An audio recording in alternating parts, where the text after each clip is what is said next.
M. Ruffin estimait qu'il n'y avait pas de génocide à Gaza.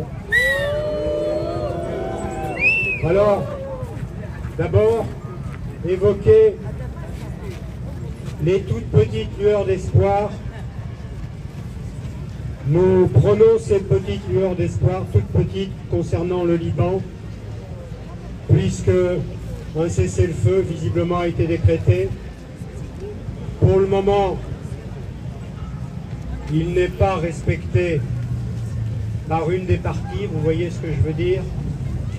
Israël ne respecte pas le cessez-le-feu au Liban, mais ce cessez-le-feu a été tout de même décrété, donc quand il y a une toute petite lueur, nous prenons.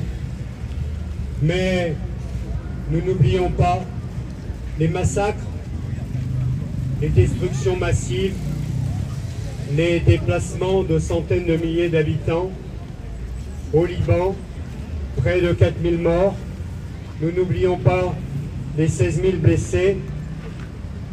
Voici le bilan des criminels de Tel Aviv, armés comme toujours par les États-Unis.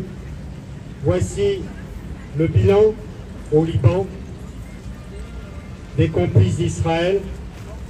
Alors, nous espérons que ce cessez-le-feu tienne, soit durable, que les assassins de Tel Aviv ne le rompent pas à chaque occasion, comme ils nous ont habitués de le faire.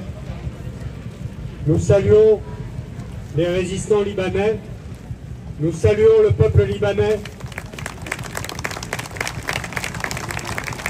qui de manière aussi déterminée retourne immédiatement sur sa terre et sur ses terres, et affirme le droit d'un État souverain qui est le Liban.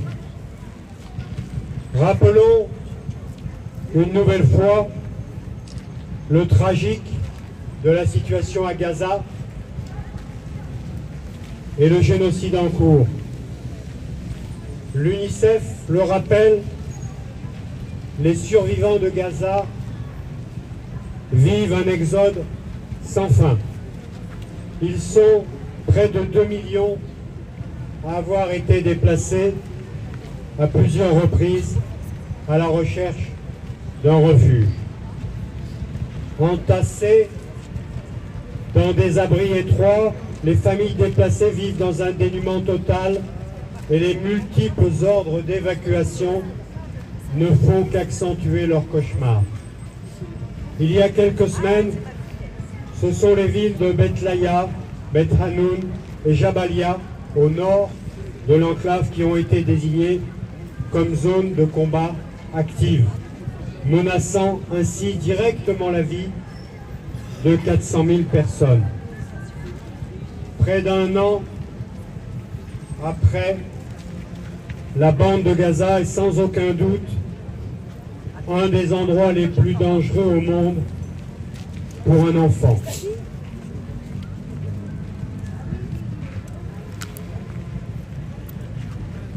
C'est ce que nous rappelle l'UNICEF.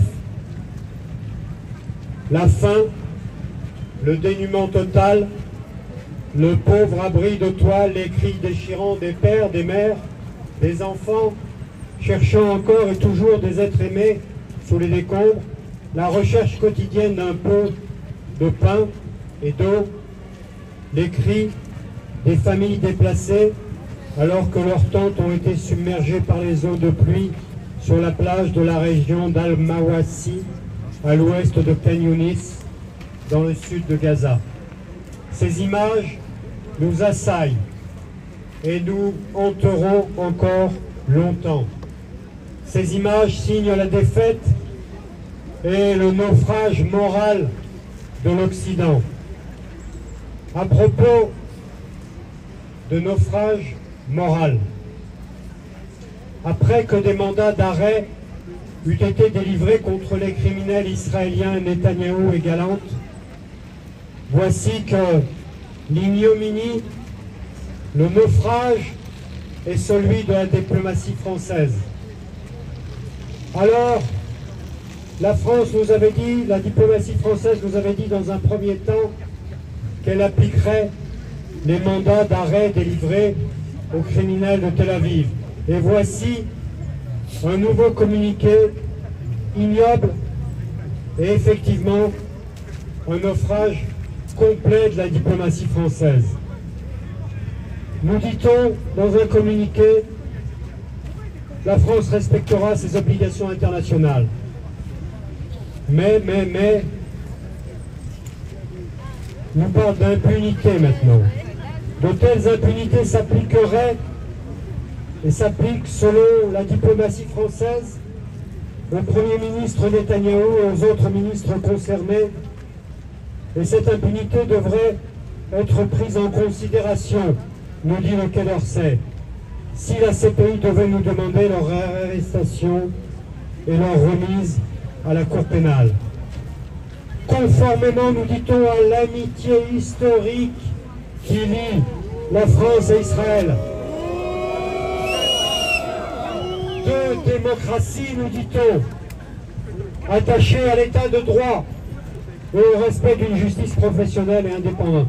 Voilà que nous sommes ramenés, nous, ici, en France, au statut d'amitié avec Israël et de respect d'une justice professionnelle. Voilà ce que nous dit aujourd'hui la diplomatie. Et tous les juristes disent que tout ça est un mensonge, qu'il n'existe aucun statut d'immunité vis-à-vis des dirigeants israéliens.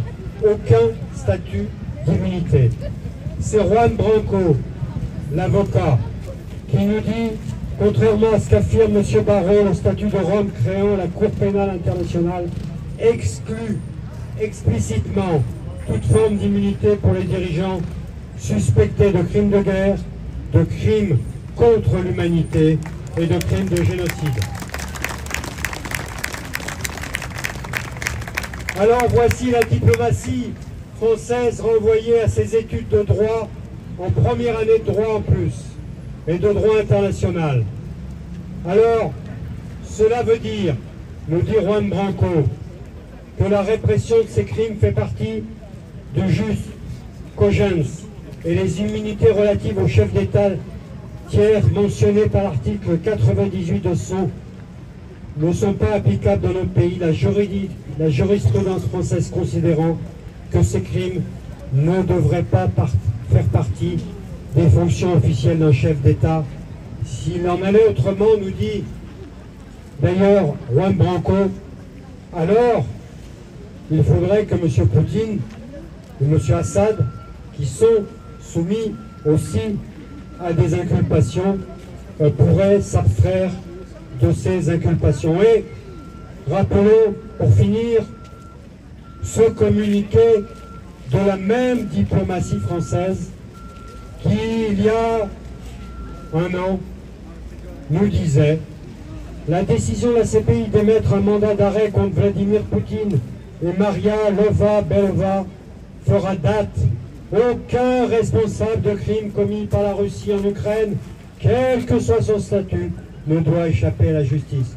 Voilà aussi encore une fois la diplomatie ramenée à ses chères études, la diplomatie française. Mais en tout cas, cela marque une complicité inacceptable avec les criminels de guerre, les criminels contre l'humanité et les génocidaires de Tel Aviv.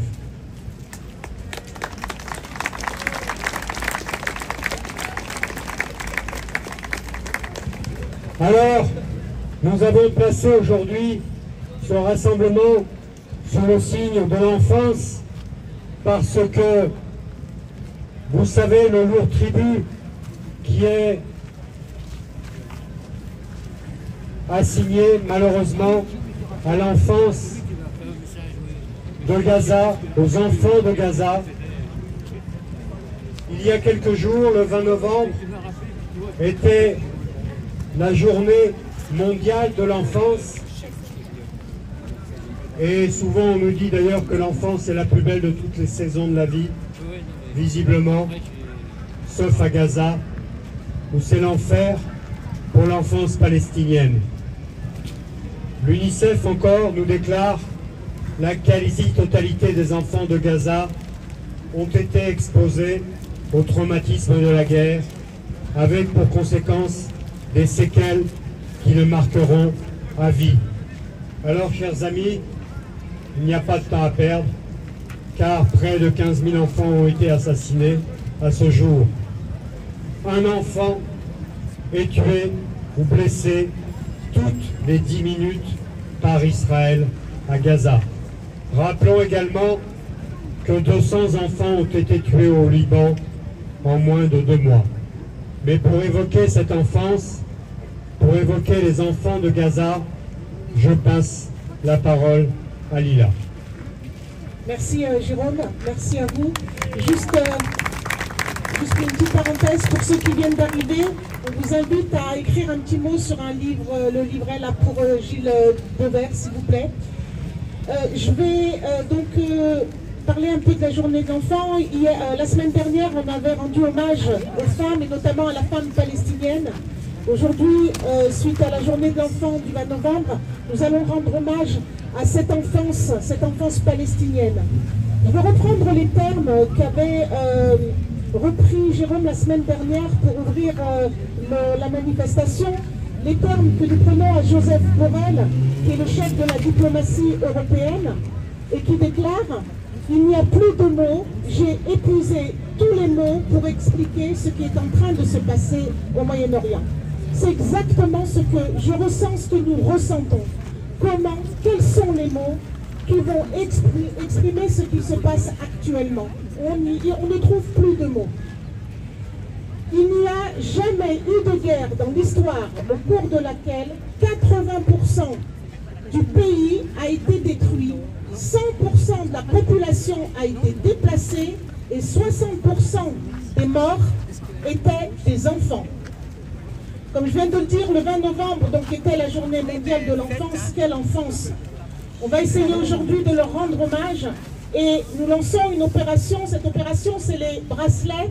Les bracelets, c'est une initiative qui avait été lancée par les Blouses Blanches, cette équipe de médecins qui étaient allés à Gaza. Et ils ont eu cette idée de rendre un petit peu symboliquement, de rendre un peu vie, entre guillemets, à ces enfants qui ont été assassinés.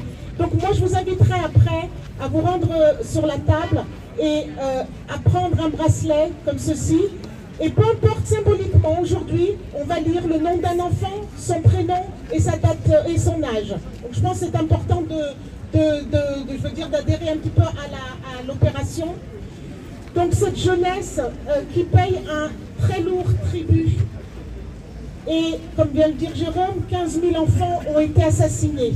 Un enfant tué toutes les 10 minutes, assassiné par Israël depuis le début du génocide. Et on passe les 200 enfants qui ont été tués au Liban. Des enfants qui n'ont plus d'école, évidemment, puisque c'est 12 000 élèves palestiniens qui ont été tués depuis octobre 2023. Comme si ça ne suffisait pas de tuer les enfants, on va tuer aussi, tant qu'à faire, leurs enseignants. Près de 500 enseignants qui ont été assassinés et 2950 blessés chez les enseignants. Du côté des étudiants, on note aussi 88 000 étudiants qui sont privés d'université et qui ne peuvent plus étudier et qui n'ont plus accès donc à leurs institutions d'enseignement. Depuis ces 14 derniers mois, 770 enfants ont été arrêtés. Le sort des enfants prisonniers est quelque chose de très particulier évidemment, singulier à Israël. 270 d'entre eux sont encore, à l'heure où je vous parle, dans les prisons israéliennes, sachant que les conditions dans lesquelles ils sont arrêtés sont abjectes. C'est-à-dire que quand on arrête un enfant palestinien, tant qu'à faire, on ne va pas l'arrêter, il marche et on le prend. Les choses sont pensées, la barbarie elle est organisée, c'est-à-dire que tant qu'à faire, on va l'arrêter pendant son sommeil. On va l'arrêter, on envoie une armée surarmée et on va arriver en pleine nuit avec les armes qui sont comme ça pointées sur le lit des enfants et on va les kidnapper. Je ne vois pas comment on peut appeler ceci. Et ça, c'est dans le but de traumatiser ces enfants. C'est-à-dire qu'une fois libérés, ces enfants garderont ces traumatismes à vie. C'est-à-dire que une fois qu'on les prend, c'est terrible, hein, rien que d'en parler. Je disais, là, cette barbarie, elle est organisée. Pour ceux qui resteront plus longtemps en prison, vous savez qu'on emprisonne les enfants à partir de 12 ans dans la seule démocratie du Moyen-Orient. On emprisonne les enfants à partir de 12 ans, les enfants palestiniens, évidemment. C'est-à-dire que les psychologues israéliens travaillent et pensent ces arrestations. C'est-à-dire que vous avez des équipes de psychologues et qui vont réfléchir comment traumatiser ces enfants à vie. Et les traumatiser, je dirais d'une certaine manière, très vicieuse, parce que quand on sait que chez l'enfant, qui a besoin de se structurer psychologiquement, affectivement, qu'un enfant a besoin de sa mère et que notamment il a besoin du contact de sa mère, les enfants, on va les prendre de plus en plus tôt, on va les emprisonner et on va les empêcher d'être en contact physique avec leur mère. Ça, c'est pensé pour les enfants palestiniens. Ça, il faut le dire que dans ces programmes adhèrent des psychologues israéliens. Voilà un petit peu comment les choses fonctionnent là-bas avec ces enfants qui sont maintenus dans les prisons. Il y a 2 prisons spécialisées pour les enfants qui sont les prisons d'Ofer et les prisons de Megiddo. Et ils sont retenus, donc on leur donne 2 repas de très mauvaise qualité, insuffisants évidemment pour qu'ils tombent malades, pas de couverture l'hiver, tout ça pour les affaiblir. Juste rajouter, voilà, par rapport à la situation de ces enfants qui sont emprisonnés, je dirais la puissance des tortures est telle que certains enfants qui avaient été libérés, certains ont perdu la vue et certains ne reconnaissaient même plus leur famille. Voilà, et ça, je vous parle d'enfants qui avaient été, pour certains, même pris, on parle même de 8 ans, des enfants qui ont été torturés. Donc, entre octobre et janvier dernier, ça c'est un chiffre plus précis qui remonte à il y a un peu moins d'un an, on dit qu'il y a eu 1000 enfants qui ont été amputés d'1 ou 2 jambes suite au bombardement. L'amputation, d'accord, mais sachez qu'elle a été effectuée sans anesthésie. Ça veut dire qu'on ampute les enfants sans anesthésie. On bombarde et on empêche tout médicament de rentrer. Voilà un petit peu ce que vivent les enfants actuellement à Gaza et en Cisjordanie, évidemment. Juste une dernière, c'est pas un chiffre, c'est une remarque. Est-ce que vous savez qu'actuellement, la cause de mortalité infantile dans le monde, la plus élevée, elle est détenue non pas par des catastrophes, non pas par des maladies, elle est détenue par Israël. Israël est le pays actuellement qui provoque et qui cause le plus d'enfants, de mortalité infantile dans le monde. Voilà un petit peu de pourquoi aujourd'hui nous sommes là, pour pas que ces horreurs se fassent dans le silence. Nous avons donc aujourd'hui décidé de leur consacrer, de les mettre à l'honneur quand même, parce que ces enfants ont un nom, ils ont un âge, et c'est pour ça qu'on va vous demander aujourd'hui de porter symboliquement ce bracelet. Merci à vous et rejoignez-nous à la table. Merci beaucoup. Merci Lina pour l'évocation.